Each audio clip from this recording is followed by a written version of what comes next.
ओम गंग गणपते नमः। जय माता रानी। दोस्तों, आपके अपने चैनल धर्म साधना में आपका बहुत बहुत स्वागत है। माँ भगवती दुर्गा की कृपा आप और आपके पूरे परिवार पर सदा सर्वदा बनी रहे। दोस्तों, संकष्टी चतुर्थी, जैसा कि नाम से ही पता चलता है, समस्त प्रकार के संकटों का हरण करने वाली चतुर्थी। तो आज के दिन भगवान श्री गणेश जी की पूजा की जाती है। हर महीने में 2 बार चतुर्थी आती है, एक कृष्ण पक्ष में और दूसरी शुक्ल पक्ष में। दोनों ही चतुर्थी तिथि पर भगवान गणेश की विधि विधान से पूजा करने वाले भक्तों की समस्त प्रकार की इच्छाएं पूर्ण होती हैं। जो चतुर्थी कृष्ण पक्ष में आती है उसे संकष्टी चतुर्थी कहा जाता है और शुक्ल पक्ष में आने वाली चतुर्थी तिथि को विनायक चतुर्थी या गजानन चतुर्थी कहा जाता है। संकष्टी चतुर्थी का व्रत धारण करके जो भी भक्त विधि विधान से गणेश जी की पूजा करते हैं, उन्हें दूर्वा अर्पित करते हैं, लड्डू अर्पित करते हैं, मोदक का भोग अर्पित करते हैं और उनके सामने मंत्रों का जप करते हैं, तो मन की समस्त कामनाएं पूर्ण हो जाती हैं। धन प्राप्ति की कामना हो, संतान प्राप्ति की कामना हो, या फिर विवाह में बहुत अधिक देरी हो रही हो, दाम्पत्य जीवन में परेशानियां हो, मन चाहा जीवन साथी चाहते हैं, कर्ज से मुक्ति चाहते हैं, मतलब कोई भी ऐसी मनोकामना नहीं जो भगवान गणेश की पूजा से पूर्ण न हो। तो जो भक्त व्रत धारण करते हैं चतुर्थी तिथि का, अत्यंत श्रेष्ठ है। लेकिन अगर आप किसी भी कारणवश व्रत नहीं कर पाते हैं तो भी आज के दिन आप विधि विधान से अगर भगवान गणेश की आराधना करते हैं, उनकी पूजा करते हैं, तो समस्त प्रकार के संकटों से भी मुक्ति मिलती है और कोई भी आपकी कामना हो निश्चित ही वो पूर्ण होती है। तो आज की वीडियो में मैं आपसे शेयर करने वाली हूँ संकष्टी चतुर्थी व्रत के बारे में।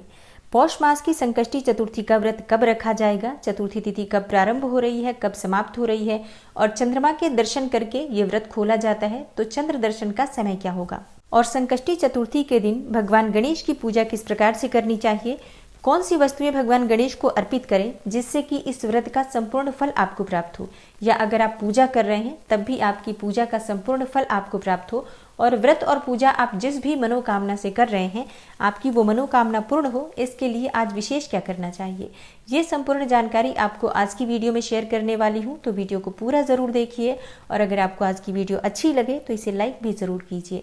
दोस्तों, आपके लाइक्स, आपके कमेंट्स मेरे लिए बहुत महत्वपूर्ण है, क्योंकि ये एकमात्र जरिया है जिनसे मुझे पता चलता है कि आपको ये वीडियो अच्छी लगती हैं और आपके लिए ये वीडियो उपयोगी है। तो अगर वीडियो अच्छी लगती है तो लाइक तो ज़रूर ही किया करें।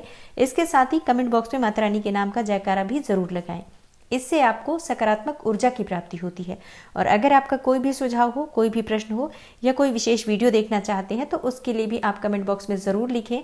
और चैनल पर पहली बार आए हैं, अगर अभी तक आपने चैनल को सब्सक्राइब नहीं किया है तो आज की वीडियो अगर आपको अच्छी लगे तो चैनल को सब्सक्राइब ज़रूर कर लीजिए और बेल बटन को भी प्रेस कर लीजिए। तो इससे ये होगा कि इस चैनल पर जो नई वीडियो अपलोड होंगी उनकी नोटिफिकेशन आपको सही समय पर प्राप्त होगी। बात करते हैं सबसे पहले संकष्टी चतुर्थी की तिथि कब प्रारंभ हो रही है और कब समाप्त हो रही है।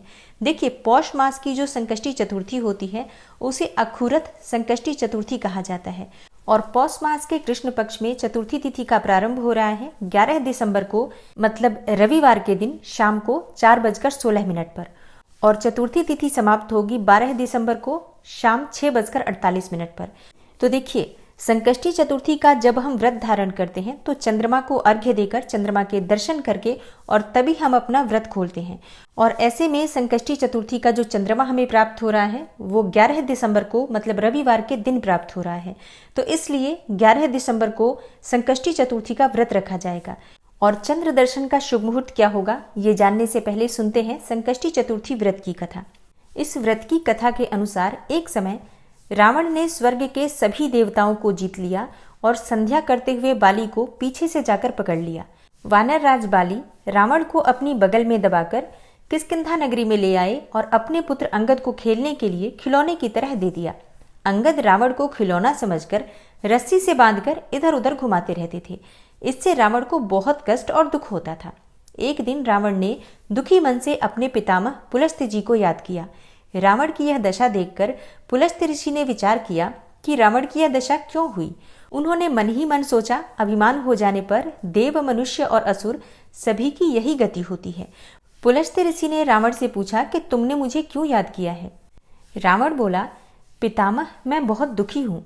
ये नगरवासी मुझे धिक्कारते हैं और अब आप ही मेरी रक्षा करें। रावण की बात सुनकर पुलस्त्य ऋषि बोले, रावण, तुम डरो नहीं, तुम इस बंधन से जल्द ही मुक्त हो जाओगे। तुम विघ्न विनाशक श्री गणेश जी का व्रत करो।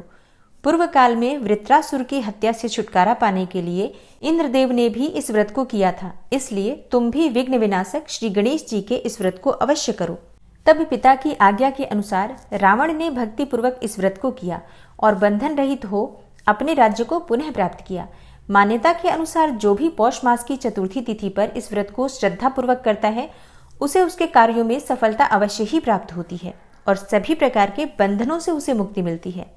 शास्त्रों के अनुसार अखूरत संकष्टी चतुर्थी का व्रत धारण करने से और श्री गणेश का सच्चे मन से पूजन करने से सभी तरह के संकटों से मुक्ति मिलती है। और इस कथा को सुनने के लिए अपने हाथ में पुष्प लेकर और फिर सच्चे मन से भगवान गणेश का ध्यान करके उनके नाम का उच्चारण करके श्रद्धा भाव से भक्ति भाव से इस कथा का श्रवण करना चाहिए।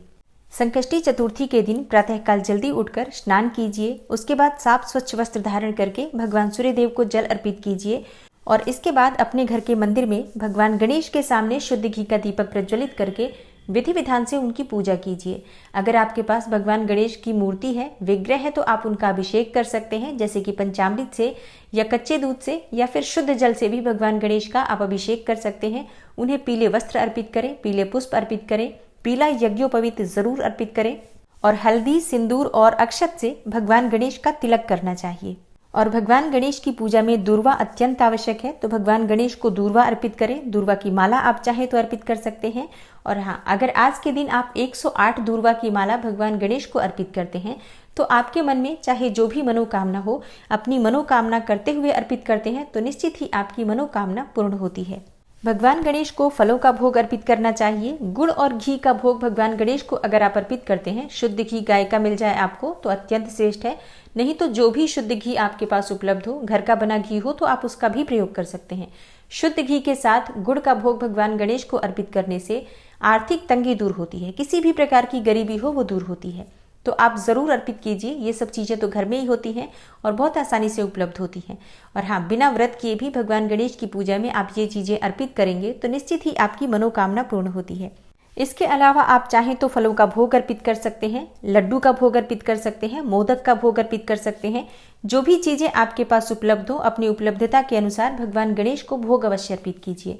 और हाँ, आज के दिन भगवान गणेश को जो भी हम भोग अर्पित करते हैं उसे प्रसाद स्वरूप परिवार के सभी सदस्य ग्रहण कर सकते हैं। आप चाहें तो इस प्रसाद में से कुछ केले या कुछ फल या कुछ मिठाइयाँ किसी गाय को खिला सकते हैं।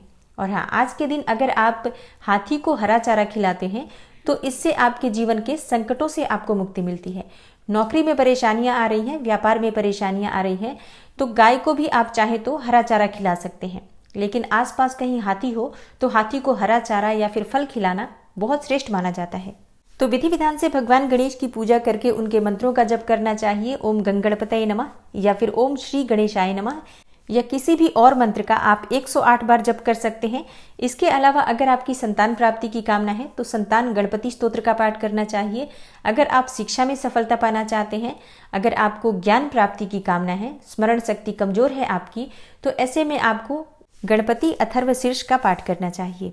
और अगर आप अपने जीवन में सफलता पाना चाहते हो, किसी भी कार्य को सिद्ध करना चाहते हो, किसी भी कार्य में सफलता पाना चाहते हो, तो ऐसे में संकट नाशन गणेश स्तोत्र का पाठ करना चाहिए।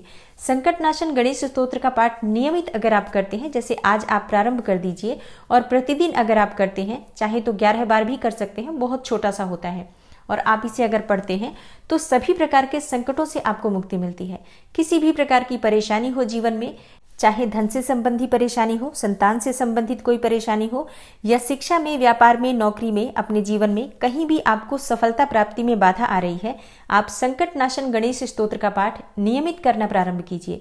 गणपति की आराधना नियमित करना प्रारंभ कर दीजिए और देखिए आपके जीवन में अद्भुत चमत्कार आपको देखने को जरूर मिलेंगे।